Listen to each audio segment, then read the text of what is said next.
We're still talking about information theory. We kind of rushed through it thanks to the alarm.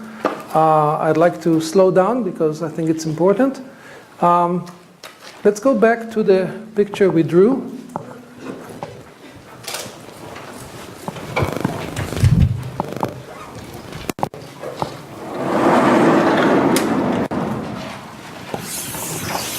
This is random variable x, and this is random variable y, and this might be random variable z. Now we have three random variables. I deliberately drew them not the same size to emphasize that they do not necessarily have the same or even comparable entropies. The size or the area of the circle, and it doesn't have to be circle, it could be anything, is proportional to the entropy of the random variable, which, as you know, is a function of the distribution governing the random variable. The overlap between them corresponds to mutual information between any two random variables. So the most important formulas to remember is mutual information between x and y. Sometimes I'll use a semicolon, sometimes I'll use a colon, because in the literature sometimes you will find it with a colon, sometimes with a semicolon. They mean exactly the same thing. Mutual information between x and y is the difference between the amount of uncertainty in x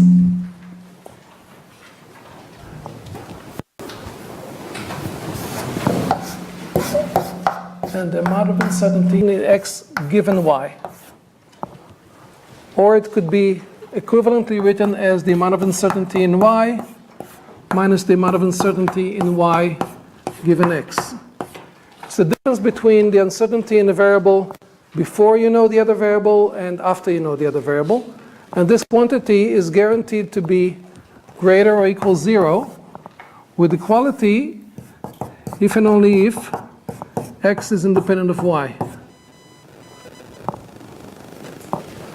Hope you remember the definition of independence. Two distributions are independent if for any possible value of x and any possible value of y, the probability of the product is equal to the product, the joint probability is equal to the product of the marginals. Let me start with just x and y. Emphasize that.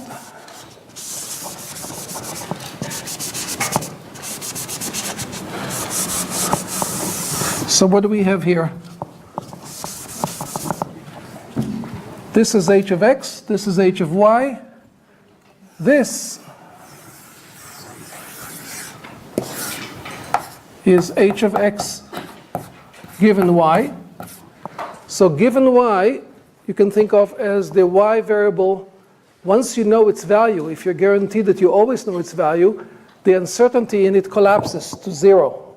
So you can think about it as a balloon that collapses, and if this collapses, it takes with it this part of x. Similar to this is h of y given x. And this area in between is the mutual information I of x, y, which is also I of yx.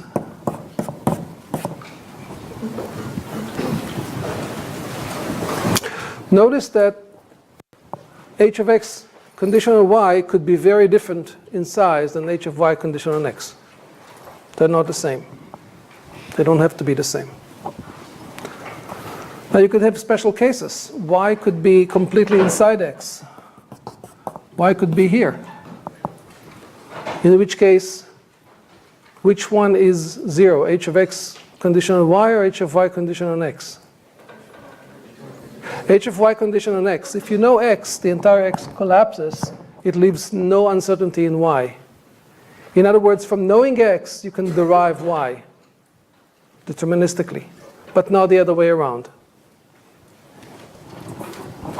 All right, let's add back our third variable. Here is z. I could use some color. Now we have a variety of, in fact, we have 8 different states, including being completely outside all of them, right? We're going to focus on the 7 that are here. What is h of x comma y given z? So how are we to understand the comma? Comma, you can think of comma as the strongest operator, the one that binds first. So this is equivalent to h of, put in parentheses, x and y, I'm sorry, in curly brackets x and y, condition on z. This means the same thing. That means take x and y and consider them as if they were a combined single random variable. You can always do that. You can give it a name if you want, w. And now we're asking, what is the joint entropy of x and y conditioned on knowing the value of z? This corresponds to, let's make it orange. Here's x, here's y. The joint starts like this, but conditioned on knowing z, so z is taken out of the picture.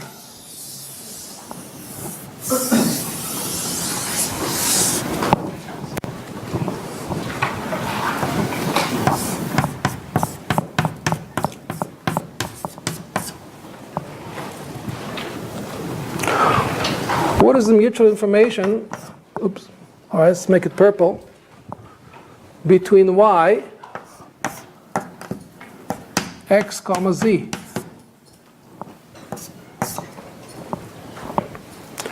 Again, the comma is the first to bind. So think about this as looking like this. What is the mutual information between x, y on one side and the combination of the two random variables x and z, thinking about them as a single random variable? So this is the overlap between y and the joint of x and z. So this corresponds to this area.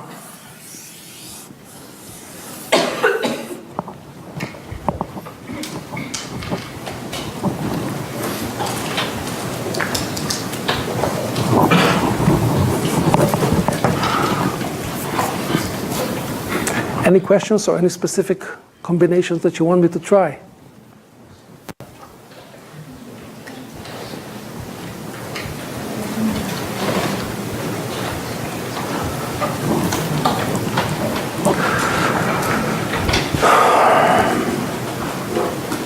All right, let's try.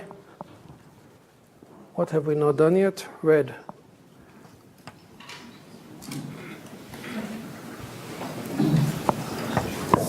Mutual information between y and z conditioned on x.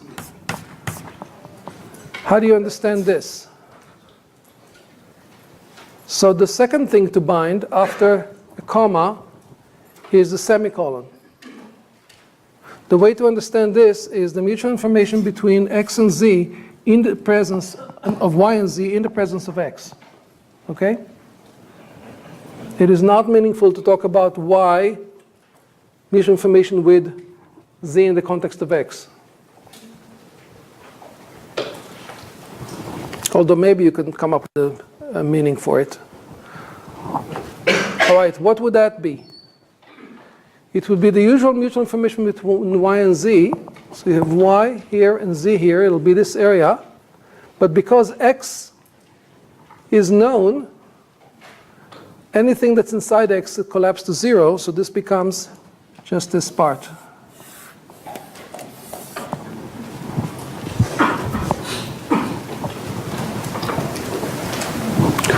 All right, perhaps the most interesting element here is the three-way intersection. The three-way intersection, I ran out of colors. No, I still have green. The three-way intersection is right here. There are many different ways of writing it.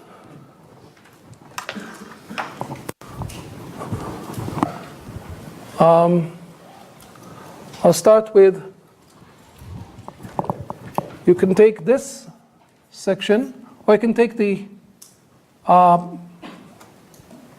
purple, orange, no. Let's just take this section and subtract the red, which we already know. This section is the mutual information between y and z. mutual information between y and z, and subtract from it the same mutual information between y and z conditioned on knowing x. We can use the exact same argument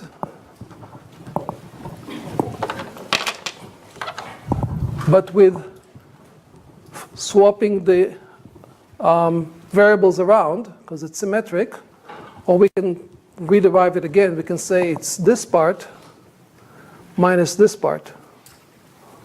Or what's the third one? It's this part minus this part. So this will lead to mutual information between x and y minus mutual information between same x and y conditioned on z, and also mutual information between, we did yz, we did xy, so now x and z. X and z minus mutual information between x and z conditioned on y. It's the same formula. It's always the same here and here.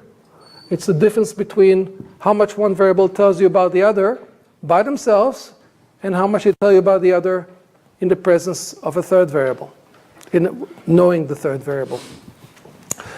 As you can see, this is symmetric with regard to the x, y, and z, and maybe not surprisingly, it's called three-way mutual information and written like this.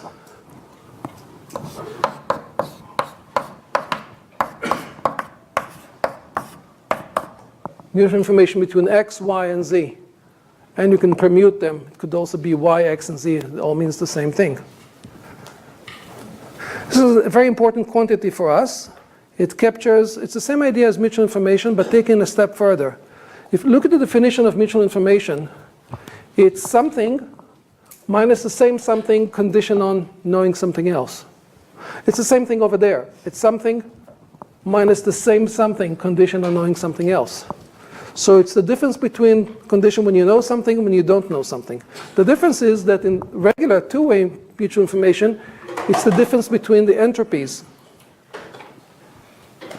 And here it's the difference between mutual information of two variables. We can kind of bring it to the same level if we represented h of x, the entropy of x, as the mutual information between x and x.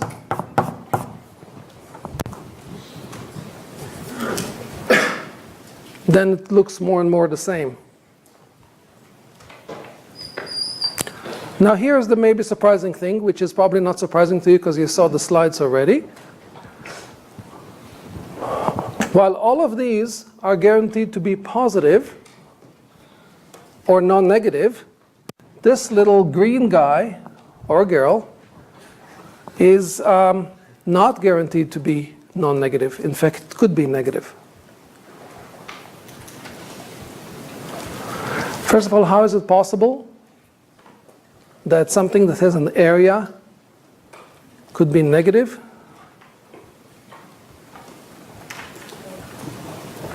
Any ideas?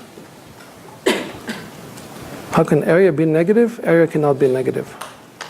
So what does it mean that the three-way mutual information can be negative? How do you explain that? Yeah? Knowing, let's say x and y, knowing y could actually make the entropy of x increase, like that example of glasses that you showed us last time. And so if you have three variables, it'd be a similar thing. You learn information that reduces, that creates a subset where there's actually more entropy. For this to be negative means, I don't mean to say it's always negative, but for this to be negative means that this is greater than this, which means that the amount that y tells us about z on average is larger when x is known than when x is not known. That's the interpretation of mutual information. Also, the amount that z tells us about y on average is greater when x is known than when x is not known. So that's as far as the interpretation of this formula, and I think it is related to what you had in mind. But how does it work with an area being negative?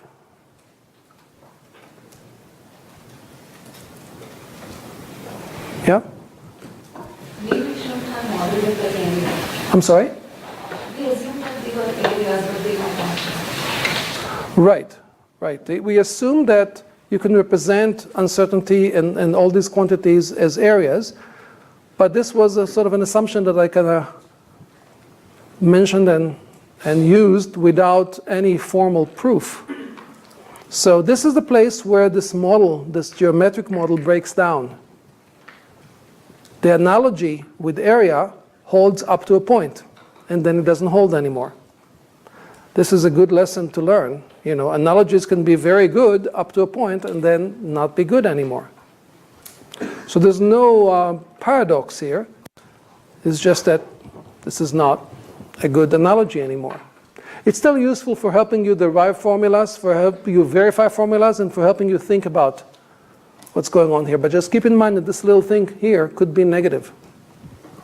In fact, you can define 4-way mutual information, 5-way mutual information, and they could all be negative, positive, negative, or whatever. It's only up to only the first mutual information, the 2-way mutual information, that is guaranteed to be non-negative. What would be the definition of n-way mutual information?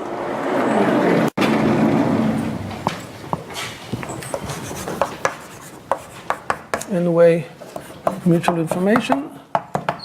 It's the mutual information between x1, x2, xn. As you can imagine, it is the mutual information between x1 through xn minus 1. So there's semicolons between all of these, minus the mutual information between x1, again xn minus 1, condition on knowing xn. So it's defined recursively.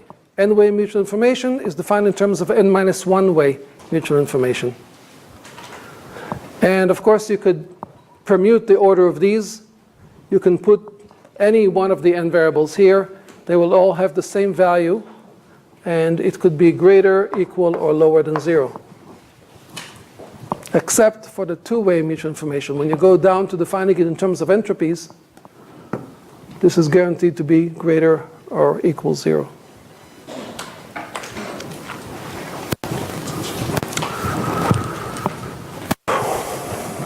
Questions?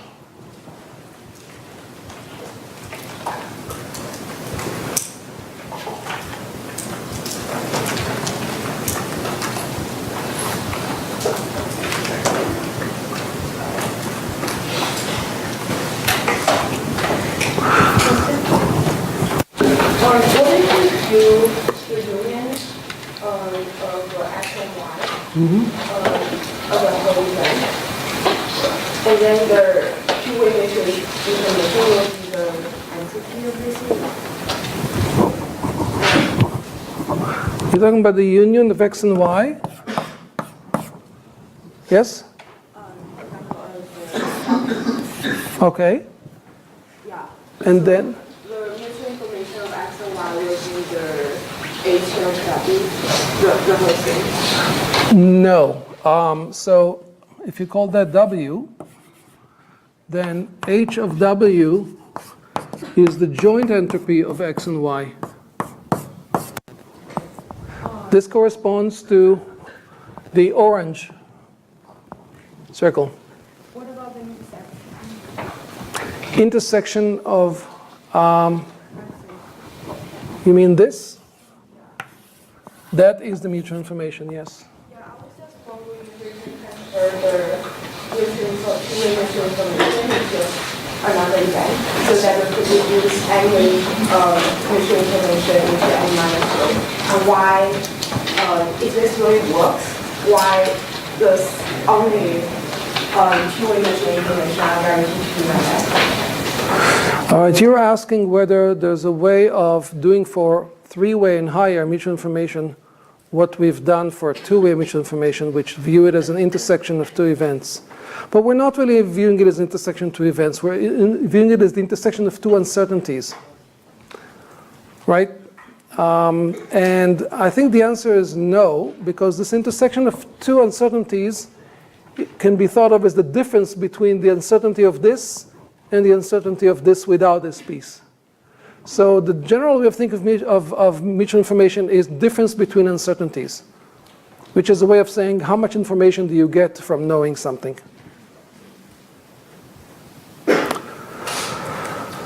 Question? Suppose there are two variables and h of xy can be seen as union or it cannot. H of xy can be seen as, can it be seen as a union? Yeah, you can think of W as a new random variable that takes on as values all combinations of values of the original x and y. I didn't understand the question. I mean, like if you represent it as 1 by 1, can be seen as the total area of x and y? Yes, yes. If you represent it as 1, it can be seen as the total area, which would be this thing up to here, right? Individual h of x and h of y. And can we comment about the relation that is always greater or equal? Oh, that's a very nice question. Can we say that h of x and y is guaranteed to be always greater or equal h of x? And what can we say? So greater or lower or equal? Or greater, lower, equal. And what can you say about h of x and y versus h of x plus h of y? What would you say about the top one? For any two variables x and y, what can you state? These are the kind of questions I like to put in the exam, so pay attention. Yeah.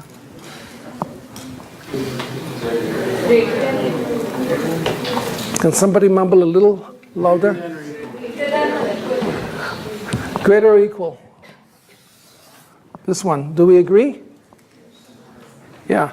So the uncertainty in the joint distribution is at least as large as the uncertainty of each one of the components, x, y, h of x, and also of h of y. Under what conditions would it be equal? It's equal if and only if the conditional entropy of y, condition on x, is 0. Namely, when you know x, you already know y.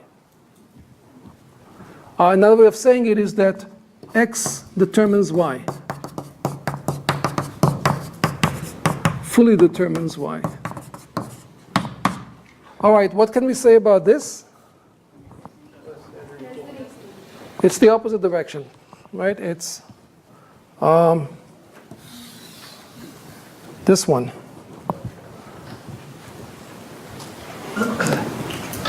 And under what conditions is it equal?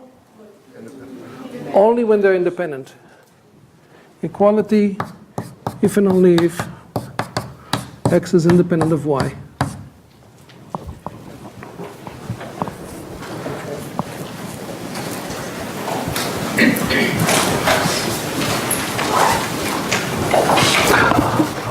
I want to go back to the three-way mutual information and to the fact that it could be positive and negative, and try to argue or try to find examples of both and why they're important. So remember that our goal in all of this is machine learning, and we're viewing machine learning as not as learning a particular function, but as reducing the uncertainty of the output of the label in the presence of the input. So our machine learning goal is to reduce uncertainty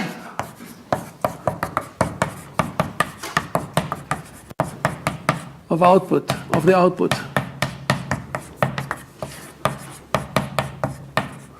And if the output is y, so instead of trying to learn a function from some covariates x1 through xp to y, we're trying to minimize the entropy of y.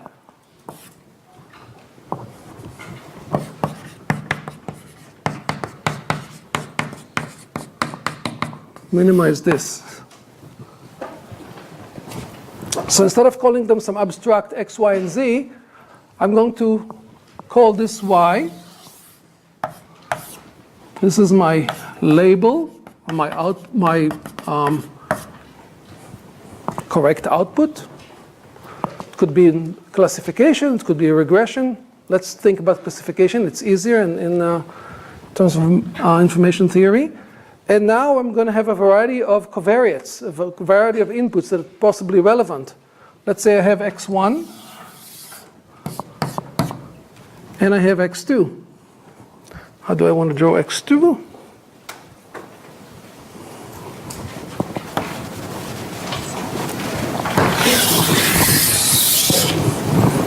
Here's x2.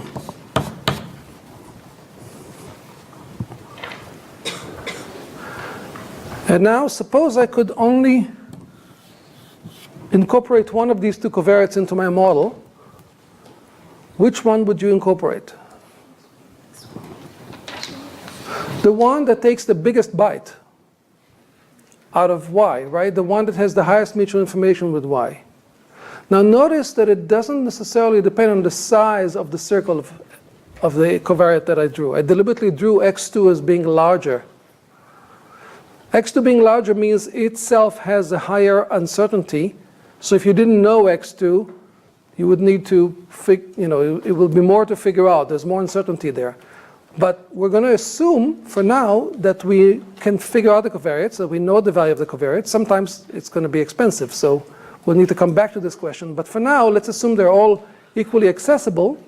If we're going to incorporate one of them, we should incorporate the one that takes the biggest bite. So that would be x1. Once we incorporate x1, we took out this part, and we're left with a little bit less of uncertainty in y. Now we want to incorporate another covariate, and in addition to x2, here's x2. There's another covariate that looks like this. That's x3. Should I incorporate x2 or x3? x3, x2. Okay, who wants to argue for x2? x3. Anyone wants to argue for x2? x2? Nobody likes x2 these days? Okay, all right. Why x3? Because once we've already taken x1, so the part that x2 tells about x1, some of it is about y, is already covered by x1. Right, this part of the uncertainty was already covered by x1, and therefore the additional benefit we're going to get is quite small. And we're going to get more benefit from x3. Now, if we were to calculate the mutual information between y and x1, y and x2, and y and x3, without considering the effect of one on the other, it would appear to us that we should choose x1 followed by x2.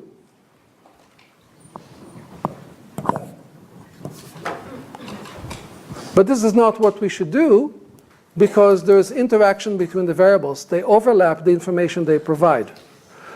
A good example of this happening in the real world, and this happens all the time, is if you are a patient who are concerned that you may be sick, maybe you have some symptoms, but you have some uncertainty about your health, you don't know what you have, you're going to the doctor.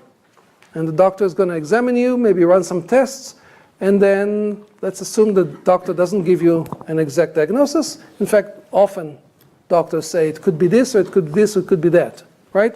80% chance that it's this, and 10% chance that it's that. So they're giving you a distribution. That distribution is more peaked than what you had when you walked in, hopefully. When you walked in, you thought it could be anything, and now you know it could be most likely this or this or that. So your doctor reduced your uncertainty. Let's draw that. Your health.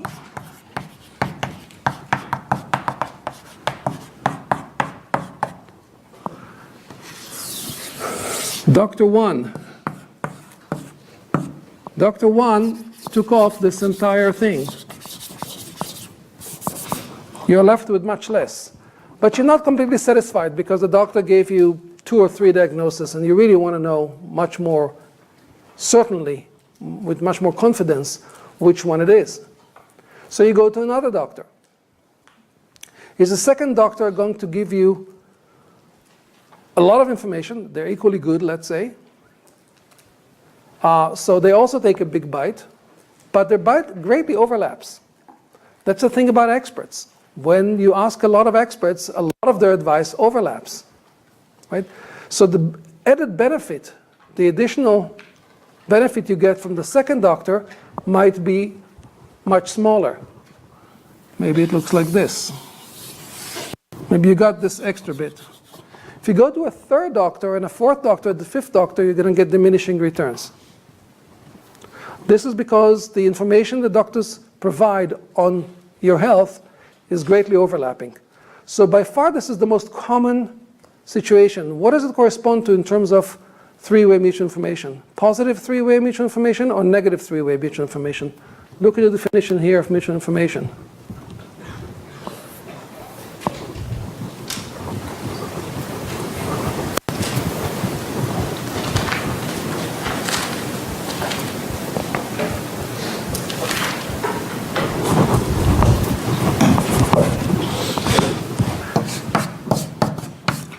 Your health,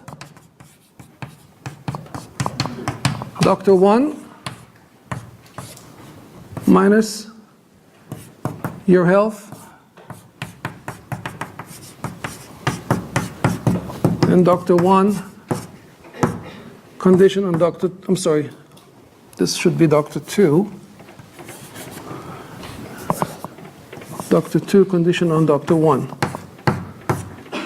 So you're considering how much information you're getting from Dr. 2 about your health and comparing it between when you just went to Dr. 2 or when you first went to Dr. 1 and they already took their bite. So what does this situation correspond to? Positive or mutual, three-way mutual information?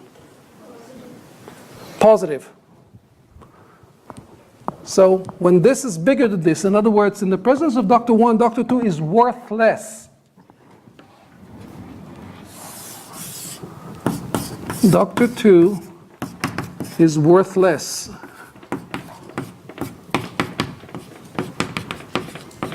Here.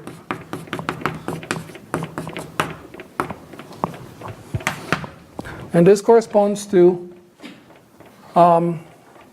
this being smaller than this, and therefore positive mutual information, three-way mutual information. This is the situation you're most likely to encounter in the real world, where you deal with a lot of covariates, and you look at the value of each one of them alone, but then you have to consider the fact that when you put them together, the sum of the values, the combined value is not going to be, it's going to be smaller than the sum of the individual values. That's easy to understand and to appreciate why. But now I'm telling you that mutual information can be negative too. And I'm asking you to think of examples where mutual information is negative. What does this correspond to? If positive mutual information corresponds to overlapping advice, overlapping value, what will negative mutual information correspond to? Yeah? Negative is like if the second doc realized you had cancer, the first doc completely missed the cancer diagnosis. Why would it be negative then? So the suggestion was that negative would correspond to the second doctor realizing something that the first doctor completely missed, like that you have cancer. My argument with it is, why would it be not just zero mutual information? If the second doctor gives you completely new information that the first doctor didn't comment on, that should be the equivalent of, here's your health, here's Dr. 1, and here's Dr. 2. They each take a bite, and the bites are not overlapping. That is zero three-way mutual information. Yep? What if the doctor chooses you opposite advice? Doctors will give you opposite advice. So I was assuming that the doctors here give you probabilistic advice, so that they never really say something is impossible. They just give you a different distribution over it, maybe. Opposite advice would be like contradictory advice.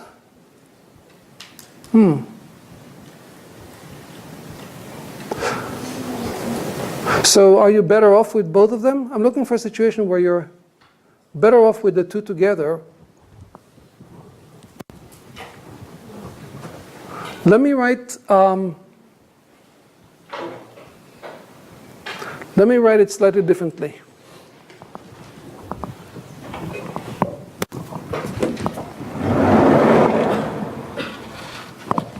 Oh, what the heck? We'll use the third one.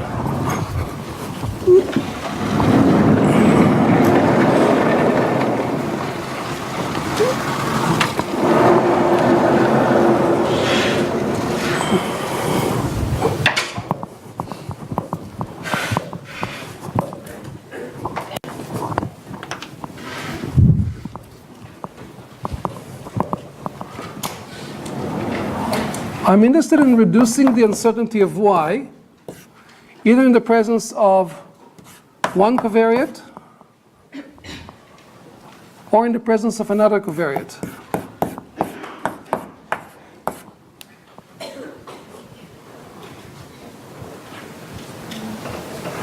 Reducing this is the same as maximizing this. Mutual information between y and x1, and here it's mutual information between y and x2. These are the sizes of the bytes, right? Let me add together the bytes and compare it to the size of the byte that they both take together, x1, x2.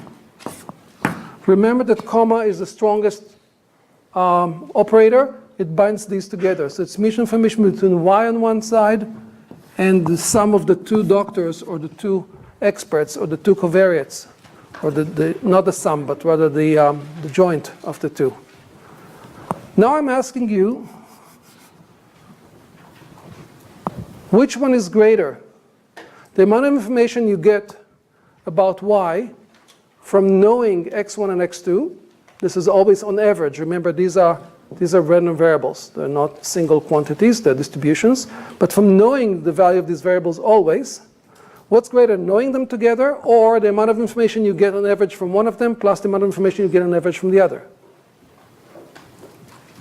In a picture, here's y, here's x1, here's x2. Let me put colors on it.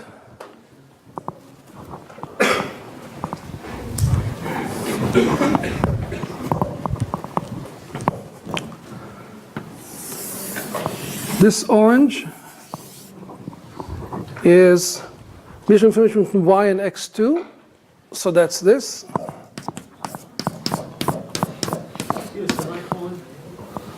Where?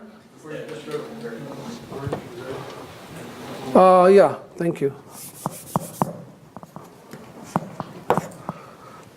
And this would be red.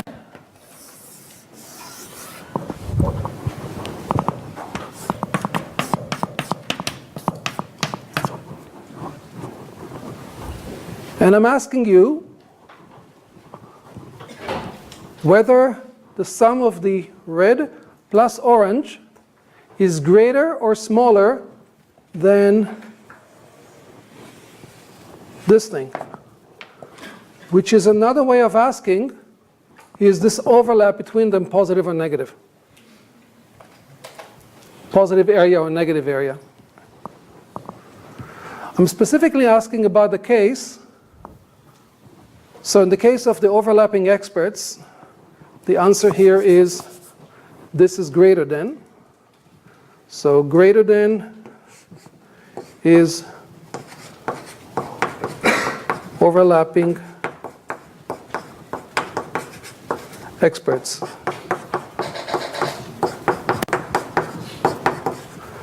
And now I'm curious about the less than. The equal situation is, I think, covered nicely by the example of experts that talk about different aspect of the problem. They don't, one of them tells you something that the other didn't, and vice versa. They don't both give you the same advice. But what about this part?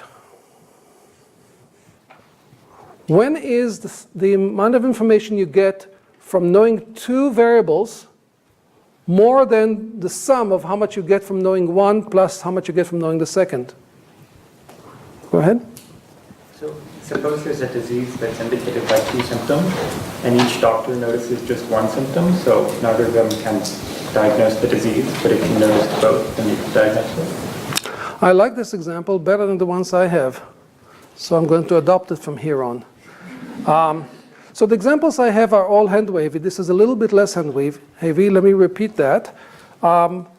Suppose you have a disease that's diagnosable with two symptoms. If you have this and this, then that's what you have. But one doctor picked up on one symptom, and the other one didn't do anything with it because it's also relevant to lots of other things. Another one picked up on the other symptom. If they both gave you these symptoms, then you can put them together and learn that you have that disease. It's not a super great example. It has the same problems as my other examples, but it gives you the general idea that sometimes, they call it in English putting one and one or putting two and two together.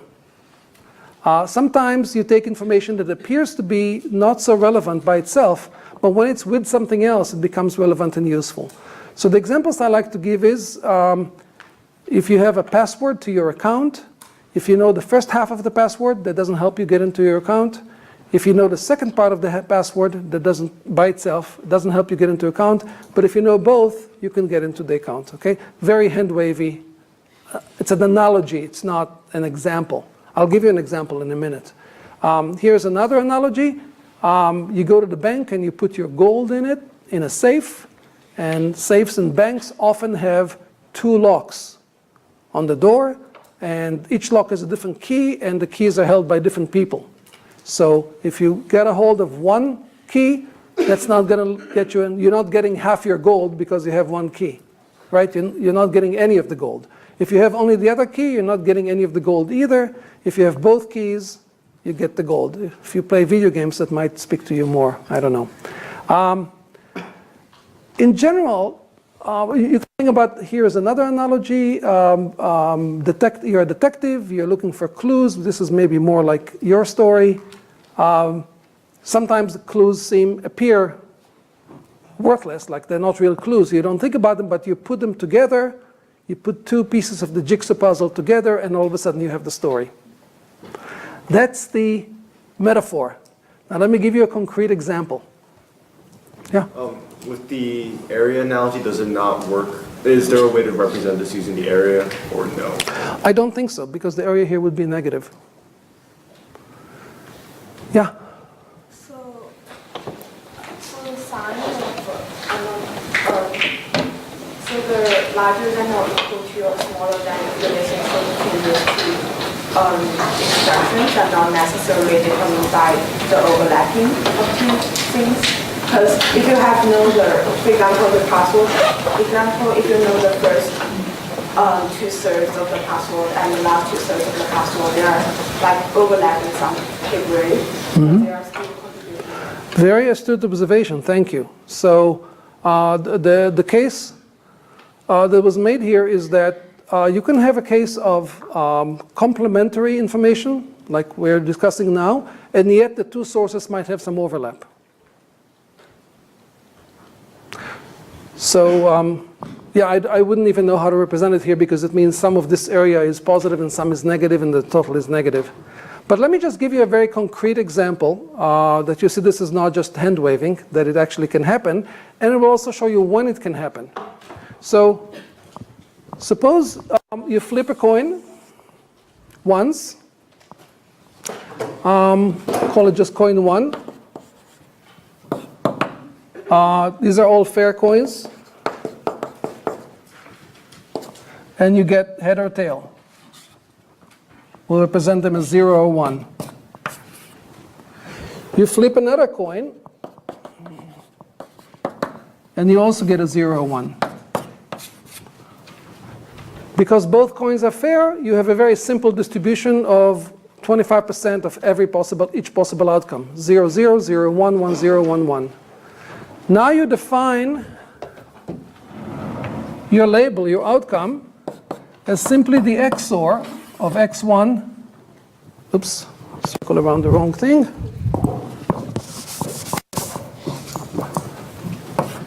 x1 XOR x2.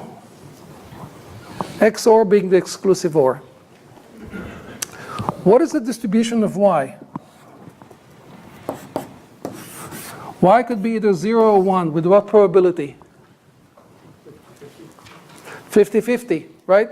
You flip two coins, you take the XOR, 50-50. So this is 0.5, and this is 0.5. What is the entropy of y? 1 bit, right? 50-50. 1 bit. Now let's first do the intuition part. If I told you the outcome of the first coin flip, did I help you guess why? Are you in a better position than before I told you the outcome of the first flip? No. No. If I didn't tell you the outcome of the first flip, but I told you the outcome of the second flip, do you have less uncertainty about why? No. If I told you the outcome of both flips, do you have less uncertainty about why? Yeah, in fact, you have 0 uncertainty about why. You know why. So this is an extreme case where each of the covariates, the flips, on their own is worthless in terms of information, in terms of reducing uncertainty, but you put two worthless things together and you get all the information you need. Let me write it in an equation. The conditional entropy of y conditioned on knowing x1, call it x1, we call it coin 1. Coin 1. What is the conditional entropy of y conditioned on coin 1? Whether coin 1 was 0 or 1, the probability of y being 0, 1 still remains 50-50. So it's still 1 bit. Similarly, the conditional entropy of y conditioned on coin 2 is also 1 bit. Another way of writing the first fact, slightly different way of writing the first fact, is to say that the mutual information between y and coin 1 is, what is the mutual information between the outcome of coin 1 and y is 0. And similarly, the mutual information between y and coin 2 is also 0. But you put them together, what is the conditional entropy of y conditioned on knowing both coin 1 and coin 2? How much uncertainty is left with y if you know the outcome of flipping the first coin and the second coin? 0. You know why. Or another way of writing it is the mutual information between y on one hand and coin 1, coin 2 is the full 1 bit. Now how would I represent it in a circle? I can't. Here's why. x1 doesn't take a byte from it at all. So x1 is here. x2 doesn't take a byte from y, and it doesn't take a byte from x1. x1 and x2 are independent, right? There were two independent flips. So x2 is here, and yet y is in the intersection of x1 and x2. The whole analogy of area just doesn't work. Now we can generalize this this situation to a larger number of covariates. Suppose you have 10 covariates, and the answer is an XOR of all 10. What is an XOR of 10 covariates? It's basically 0, 1, depending on whether the number of covariates that we're on is odd or even. So another name for that function is the parity function. So the parity function depends on all of its arguments. In that case, the mutual information, the three-way mutual information, as in this case, the three-way mutual information is negative. So this is I of y, coin 1, coin 2, is negative. In the case of a 10-way parity, the three-way mutual information is going to be 0. The four-way mutual information is going to be 0. All the way to the 9-way mutual information is going to be 0. The 10-way mutual information is going to be negative. So it's another way of saying that knowing any subset of the covariates tells you nothing about y until you know the last one. And this is not a common real-world situation. The only place it's common on is exams. Right? I mean, XOR, we always use XOR as the exam where we deliberately challenge a neural network or challenge other things because it is a challenging problem. But how many real-world problems behave like XORs? Not many. Most real-world problems do not have this property. So what is the property that we're talking about here? The property is dependence on variables that is sometimes goes in one direction, sometimes goes in the other direction. So real-world problem could have that. For example, if you go back to the enjoy sport case, you could say that I like to play when it's hot, but only if it rains. And if it doesn't rain, I actually like to play when it's cold. Okay, so you can have examples of that. This is an XOR, effectively. But when you have lots of variables, you don't typically have this kind of multi-way dependence. You might have a two-way dependence. Much more common is a situation where the variables are highly correlated, or your measurements are highly correlated, and as a result, you have this kind of, where did I write it? I wrote it somewhere. Overlapping expert kind of metaphor. Question? So how do you justify that the mutual information between y, C1, and C2 are less than 0? How do I justify that it's less than 0? Because one way of defining the mutual information between them is the difference between the mutual information between y and C1 and the mutual information between y and C1 when C2 is known. Okay? Let me write it down. This is worth doing.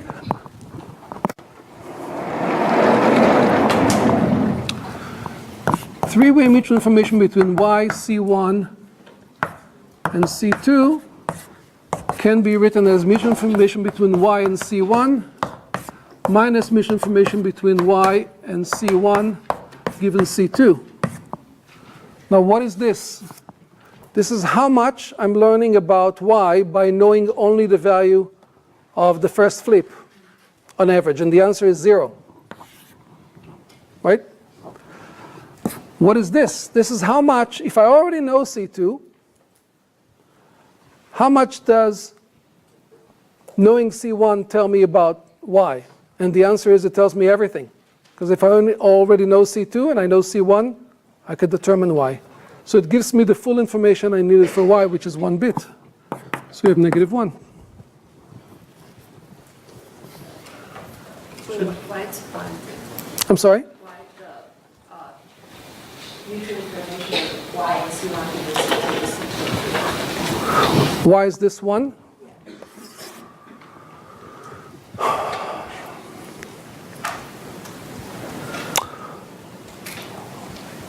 What would be a quick way of showing that? You agree that the entropy of y is 1 by itself? Y is an outcome that happens 50% of the time with 1 and 50% of the time with 0, right? Okay?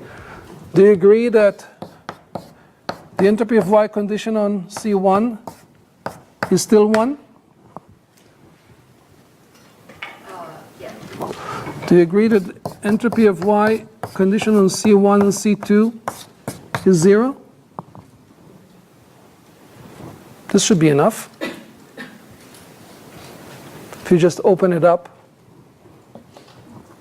So open all mutual information in terms of, so here, this is a good exercise if you need to manipulate it. You can always represent mutual information of any kind as a difference between other things. And if it's a mutual information that's just two-way, it's a difference between entropies. So you can keep doing that to reduce everything to expressions that involve only entropy. So in this case, I will reduce this to involving only entropy.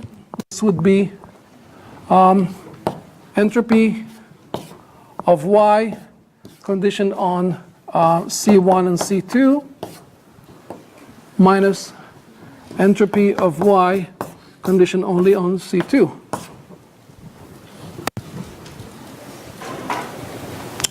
Y conditioned only on C2 is 1, still fully unknown.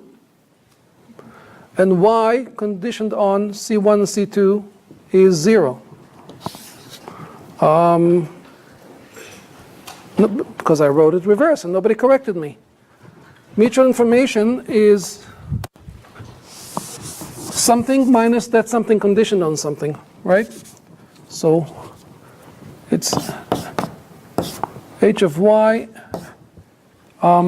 conditioned on C2 minus h of Y conditioned on C1 and C2. The conditioning here transfers to both sides. That means everything is conditioned on it. And this part, standard definition of mutual information is entropy of the first minus entropy of the first condition on the second. So this is 1 minus 0.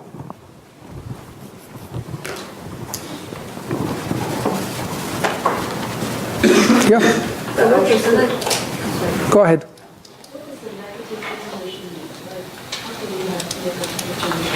It's negative mutual information. It's not information. It's mutual information, which is an average. It's a measure of average uncertainty. So it's the. Okay, we said that three-way mutual information is negative when you get more from having two variables together than you get from the sum of getting each one of them alone. Okay, that would be the closest I can get to giving you a feel for it, I think. It means that two variables operate together synergistically to give you information, but when you consider each one of them alone, they don't give you as much information. In our extreme case, they don't give you any information. Can I say that C1 and C2 together actually generates more information than C1 and C2 independently, the sum of their independently for Y? Let me rephrase. Do they generate information? They don't generate information, they reduce the uncertainty in Y. They can reduce more uncertainty in Y. Right, so if you have more than one Y, if you have two different outcomes you're interested in, it's possible that two covariates will work synergistically for one of them and not for the other. So we're not saying that the two of them have an intrinsic property that they complement each other. They complement each other for the purpose of reducing the uncertainty in a particular Y. So that's another reason to say that this area analogy is, you have to be very careful with. Because if you now add Y2, not just Y, or let's say Y prime, another random variable that you care about reducing the entropy of, the relationship of the covariates to that Y2 could be completely different.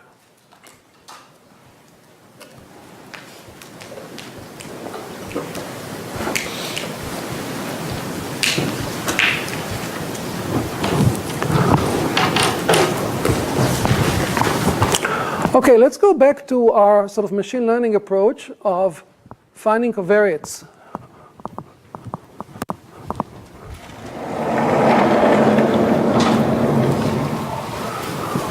We said that if we listed all of our covariates and calculated mutual information with the label, and then sorted them by that, then taking the top few may not be the best thing to do. Because maybe the first two are so overlapping that once you have the first one, the second one is not worth much. So this suggests a different way of going about selecting your covariates, and that is sequentially. So if we have a large number of covariates, and we want to choose a subset of them, and we'll talk about why we want to choose a subset of them. So you have x1, x2, xp, and you're trying to reduce the uncertainty in y. The first covariate you might choose, call it I sub 1, would be the one that by itself minimizes the remaining uncertainty in y. So here's the remaining uncertainty in y, h of y conditioned on xi, and here is argmin over all y. I'm going to go over all of my covariates one at a time, calculate the remaining entropy in y, condition on one of them, and take the one that gives me the smallest remaining entropy. This is completely equivalent, mathematically equivalent, to thinking about it in terms of mutual information. Here that would be argmax over y of the mutual information between y and xi. Why is it exactly the same? Because remember that this is defined as h of y minus h of y given xi. H of y is fixed here under the maximization or minimization. It's a constant. So whatever minimizes this maximizes this.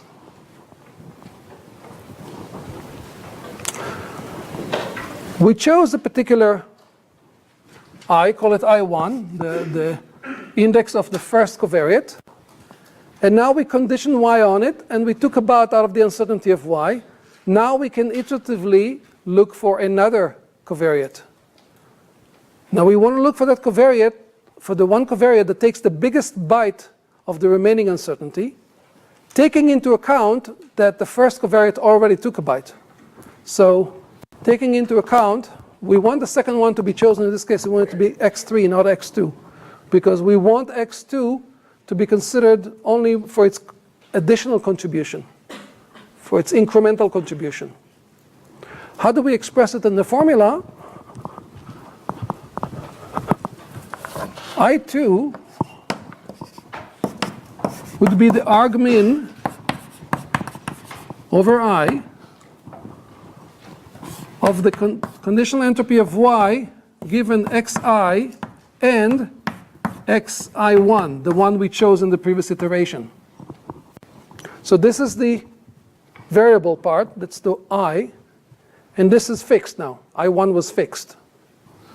I can write it exactly the same way, exactly the same thing, argmax over I of the mutual information between y and xi conditioned on already knowing xi1. So just to clarify the notation, I sub 1 is now fixed. It's a constant. It's some fixed number that we chose in the previous iteration. I is the dummy variable that we are maximizing or minimizing over.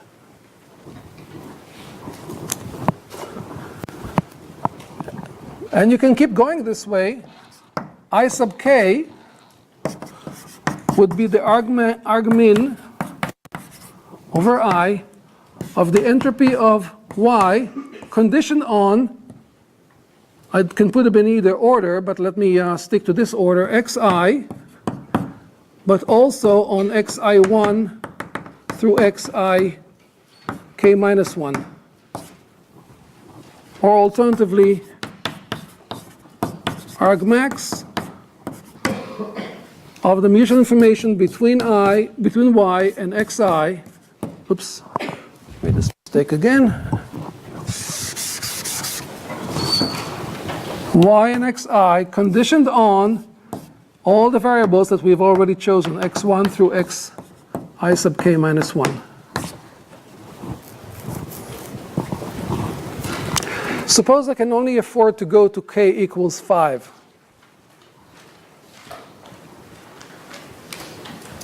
So my goal is to find the 5 variables out of, say, 100 that taken together will reduce the uncertainty in y as much as possible. Will this algorithm give them to me? First of all, is this algorithm guaranteed to converge, to terminate?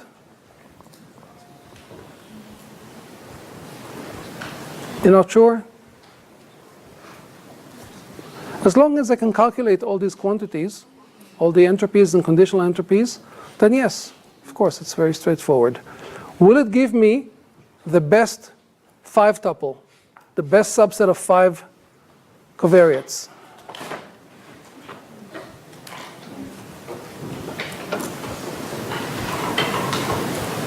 No, why not? Because it's sort of like a greedy algorithm where it'll take like the biggest one, maybe that could be better than covered, but I don't know, it's kind of hard to explain. Okay, you're saying it's a greedy algorithm, so it might not give me the optimal result. Anybody wants to disagree with that? Yep. I want to add to it. Like in some cases, like you described about the 2 coins giving separate information, but when they're put together, they give us more information. Similarly, in this case, if 2 different things give us less, but when put together, they give much bigger information, then that won't be covered by this. That's true. This is maybe the missing part. You're looking for an example. This is a very good example of where the greedy algorithm will miss things. If you have 2 covariates that together are very, very useful, but on their own are maybe not useful at all, then neither one of them might be suggested as one of the first 5. So they will remain below the radar. It'll be somebody who has a clue who's yelling, hey, I have a clue, and you think it's useless. And somebody else is yelling a clue, and you think it's useless, but you put them together, and you get a lot. So this is a greedy algorithm.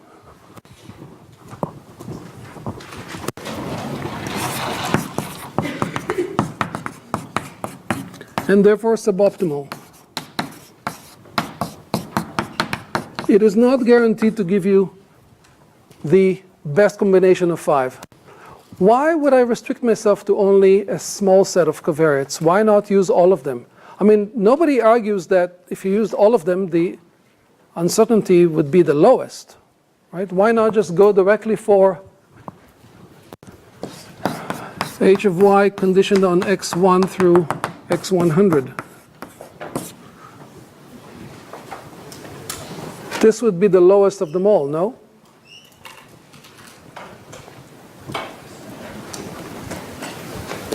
Yeah? Your input space becomes bigger because that your concept space also goes up. Okay. So maybe you don't have the computation. Maybe you don't have to what? Maybe you don't have the computation to iteratively go through. All right, because of computation. That might be one reason. Let's say you have infinite computation. Yep.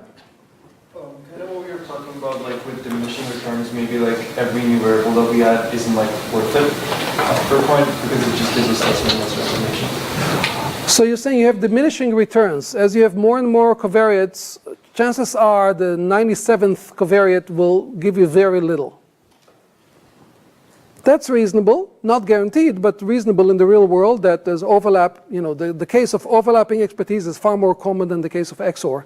So it's likely that you saw 96 covariates, the remaining 4 give you really, really tiny amounts. But let's say you really want to optimize it to death. Why not just add them on? Yep? Maybe this has something to do with the exhaustive enumeration that we had studied earlier when we took all the features and realized that that wasn't helpful. Maybe it's the same concept here. Are you saying that maybe taking all of the covariates is like not having a bias? Yeah.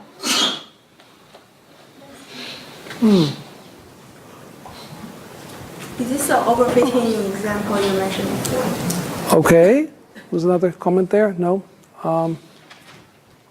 Yep? Some of the parameters that are used give contradictory information to others? Some covariates would give contradictory information to others? Yeah. Like some of the parameters are useless in this specific circumstance. Some of the parameters are useless. Some of the covariates are useless. Well, if they were useless, the amount of information they give would be 0. So it won't help, but it also won't hurt. But it's a fair point that some of the covariates, we have 100 covariants, you have no guarantee that they're all relevant, right? It's very reasonable to assume some of them are completely not relevant. But in this kind of formulation, if something is not relevant, it doesn't take a bite. It just stays out there, but it doesn't hurt either. Yeah? How do you find the joint distribution in practice? Thank you. So the problem is practical one, not theoretical one. And I think some of you have mentioned it before. It's a problem of estimation. We don't really know, to calculate all these quantities, we need to know the underlying probability distributions. It all boils down to calculations over probability distributions. And we don't have these probability distributions usually. We have to estimate them. And the longer these expressions are, the more covariates they involve, the longer the probability distributions that we have to estimate, the more parameters they involve. And the more parameters you have for a finite amount of data, the less well you're estimating them. So the issue is not with these formulas. The issue is with the fact that I neglected to put little hats here on these things. What are hats? Hats are the universal symbol in statistics for estimation. So h hat is my estimate for this quantity rather than the true quantity. So if you start thinking now that all of these quantities are not given to you, but you have to estimate them, now you have a powerful reason to reduce the number of covariates you deal with. Some of you mentioned computation. Computation is always a consideration, and you certainly have more computation when you have more covariates. But I would argue that it's a far, far less important consideration. That the issue of how much data you have is far more important conceptually than computation. I always like to do machine learning with infinite computing power. It's a very nice thought experiment because it brings you to the really, not that computation is not an important question, but it brings you to the deeper questions. Assume you have infinite computing power. The fundamental problems of machine learning remain. The main fundamental problem of machine learning is not computing. It's data sparseness.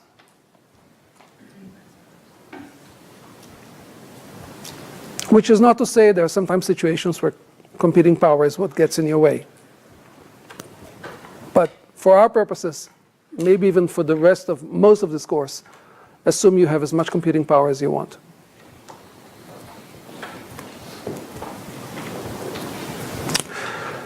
So if I accept that I don't want to use all the covariates because I cannot estimate reliably these multivariate distributions, and I want to restrict myself to a small number of covariates,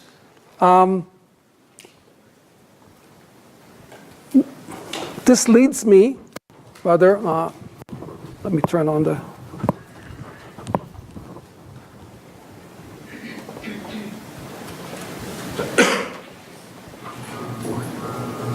one minute only, I promise you. I'll let you go in 1 minute.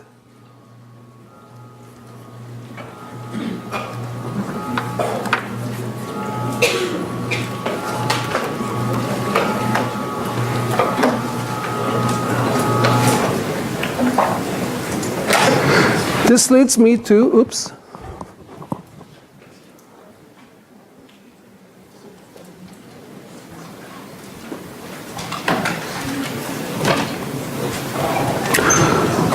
To one particular representation that uses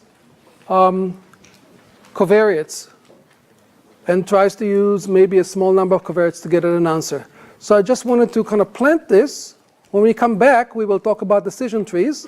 I encourage you to read either Mitchell's chapter about decision trees or Murphy's chapter about decision trees or look at the slides, or think about it in advance so we can move through it faster. And try to connect it to ideas we discuss in information theory.